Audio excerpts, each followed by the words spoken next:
It is official, everyone. Despite all of the controversies and difficulties coming from a certain lead actor, Yellowstone is coming back for one last batch of episodes. And I am personally relieved that the show will get the ending that it truly deserves. Now, there is a lot to discuss about the upcoming season, so let's jump straight into it. For starters, this technically isn't season 6. I know a lot of people are calling it that, but the show will only have 5 seasons in the end, and the episodes that'll conclude the storyline are more like part 2 of season 5. Either way, we are getting 6 more episodes to tie off all those loose ends, bringing season 5's total episode count to 14. That is longer than any previous season, which makes sense considering how much story they have to cover. Besides, plenty of other shows have used this trick too. Breaking Bad's final season was a 2-parter, and the same went for Mad Men. So if anything, Yellowstone is keeping a bona fide prestige TV tradition alive. As for the release date, the season will premiere on November 10th, 2024, so we will get to know where each member of the Dutton clan ends up before Christmas. The thing is, Season 5 Part 1 finished in January 2023. And you might be wondering what took Taylor Sheridan so long to complete the second part. Well, a lot of things got in the way, but the recent strikes from the Writers and Actors Guilds definitely did not help. Filming during a strike would have been ethically questionable at best, and Taylor Sheridan couldn't write any new material until a settlement was reached. This obviously led to a lot of people worrying that the show was canceled, but we now know that it was just an unforeseeable delay. With the strike finally over, Sheridan and his team are ready to get to work, and the actors can now return to the set as well since their union hammered out a new deal. However, it will take some time before filming can commence, and based on what I've heard, Sheridan hasn't even started shooting any actual scenes. He's eyeing a late spring 2024 to get the ball rolling, which should give him more than enough time to get everything done in time for the release date, but I still haven't mentioned the elephant in the room. And there's a good chance that it might rear its ugly head again. I'm talking about Kevin Costner's recent disputes with Sheridan. Not long after Season 5 Part 1 finished its run, the showrunner's beef with his main star became public knowledge. Kevin had already asked for a near impossible filming schedule for the first half, committing to just 50 days of shooting for the entire batch of 8 episodes. When the time came to discuss Part 2, his demands got even more ridiculous, with the star saying he was only available for 1 week of filming. Well, that obviously wasn't going to fly, cause that's not nearly enough time to wrap up his story arc, and with all the other actors operating on a tight schedule, there was no way it could have worked, and Paramount eventually decided that it was time to move on. They signed Matthew McConaughey for a spin-off show that would take Yellowstone's place on the network with Taylor Sheridan at the helm, of course, and a few months after the dispute came to light, Kevin struck back by saying he wasn't intending to return to Yellowstone for another season.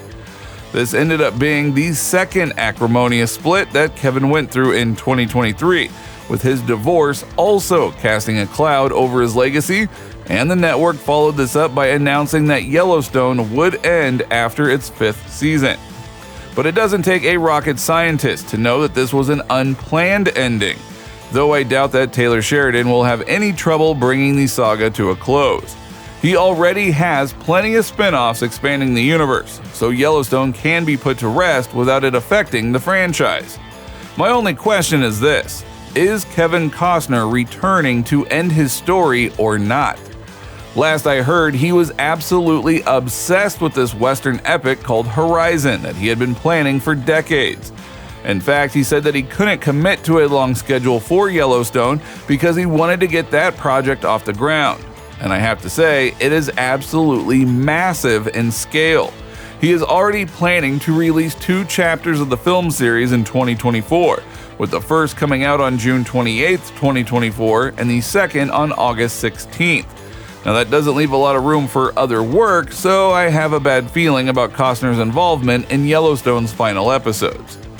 The good news is all of the other cast members have confirmed their return. Kelly Reilly, Wes Bentley, Luke Grimes, and Kelsey Asbiel are all slated to come back as the Duttons, along with the Broken Rock Reservation cast. but that still leaves Costner's return up in the air. Last I heard, he told his own version of the story, claiming that he left the project because of a payment dispute. According to Costner, Sheridan was offering him way less money for the final season, and the network apparently owed him $12 million, which he'll obviously want before agreeing to return. He is considering taking the matter to court, and from the way things are looking right now, there is just no way that Costner would be willing to bury the hatchet, even if Taylor agrees to meet him halfway. But can you imagine a season of Yellowstone without the patriarch of the Dutton clan? After all, John's story ended with a bit of a cliffhanger in Season 5 Part 1, with Beth telling him that Jamie might need to go away for good. They could move forward without John, kind of like how House of Cards ended without its longtime leading man Kevin Spacey, but if you've watched that season, you'll know that it was absolutely terrible, so that's not the best option either.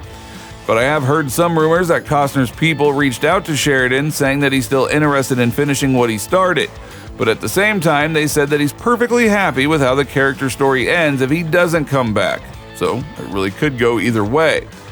In the end, Kevin's refusal to budge on his scheduling and compensation requirements probably ruined any chance of his return. We will just have to wait and see, but regardless of what happens, one thing is for sure. The feud between Beth and Jamie will be a huge part of the final season. They have been at each other's throats for years now, and after all, we found out about Jamie's questionable choice about Beth when she was a teenager. It's easy to see where the feud came from. Beth cannot have kids because of Jamie. She has seen him betray the family time and time again, and in the final episode of Season 5's first half, she was taking her thirst for vengeance to a whole other level. Jamie's busy with his own plotting, asking Sarah to hire professionals because he knows that Beth's coming for him. Now, I seriously doubt that everyone will make it to the end of the season alive, so expect at least a few casualties, with either Beth, Jamie, or both dying as a result of their bitter feud.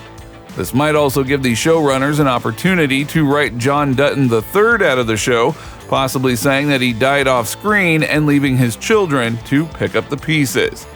That would completely alter the story's trajectory, but there's also a lot to suggest that the writers will go this route. Some are even saying that John's colon cancer could come back, which would be a neat and tidy way to get rid of him, but Kevin might not let that happen, because there is a clause in his contract that says his character needs to die an honorable death. Dying of cancer off screen doesn't really fit that description, so maybe he'll go down in a blaze of glory that'll get explained in a plot dump later on. Whatever happens, we have 6 more episodes of Yellowstone to look forward to starting this fall, plus that Matthew McConaughey spinoff that is in the works, so Kevin's return might not even be a big deal in the grand scheme of things.